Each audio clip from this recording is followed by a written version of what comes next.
Assalamualaikum warahmatullahi wabarakatuh. Sebelum memulai, mari kita mengucapkan lafaz basmalah bersama-sama. Bismillahirrohmanirrohim.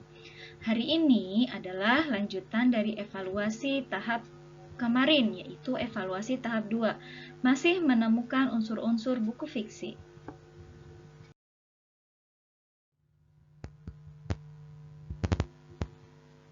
Oke, seperti biasa, buku fiksimu disiapkan ya, masih dengan buku yang sama dari pekan kemarin ya. Siapkan pula buku dan alat tulismu.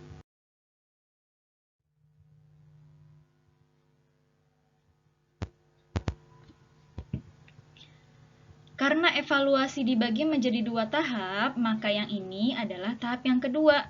Yang kedua, kamu akan menemukan 2 unsur buku fiksi, yaitu alur dan amanat. Oke, lanjutan yang kemarin. Yang keempat, menentukan alur. Sekarang, dibuka buku tulismu, lalu ditulis pada buku titik-titik-titik. Ini seperti biasa diisi judul dari buku fiksimu ya. Pengarang menggunakan alur apa? Alur majukah, alur mundurkah, atau alur campuran? Nah, apabila satu buku terdiri dari banyak cerita, maka kamu ambil dominan cerita apa yang menggunakan alur maju atau cerita mana yang menggunakan alur campuran. Gunakan salah satunya saja. Oke, kita lanjut.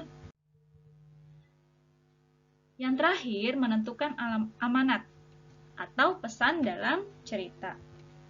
Jika buku fiksimu adalah buku fiksi yang isinya hanya satu cerita, isi satu cerita ini maksudnya dari chapter 1 atau dari judul 1 sampai judul terakhir ceritanya bersambung, maka itu disebut dengan satu cerita.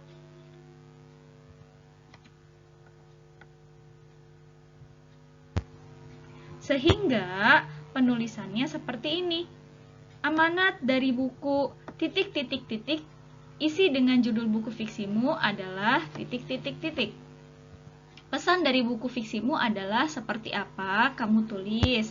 Bisa lihat dari contoh materi sebelumnya. Nah, ini kalau satu buku satu cerita.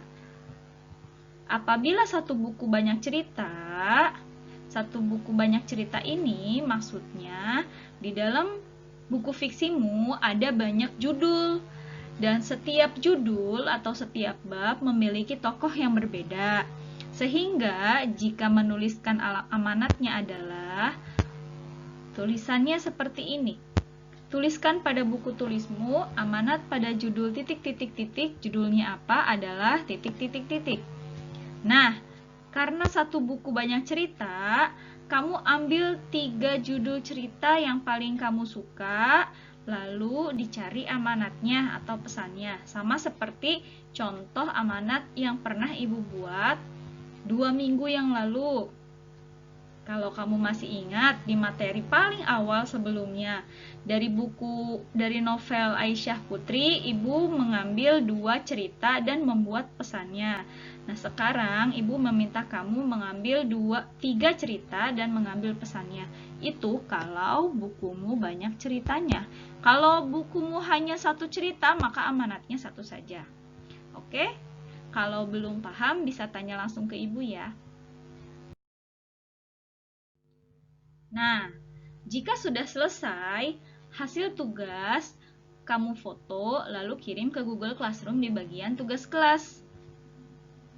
Jadi, di tahap yang kedua, kamu hanya menentukan 2 unsur saja. Sekian pembelajaran hari ini. Terima kasih sudah belajar dengan baik. Wassalamualaikum warahmatullahi wabarakatuh.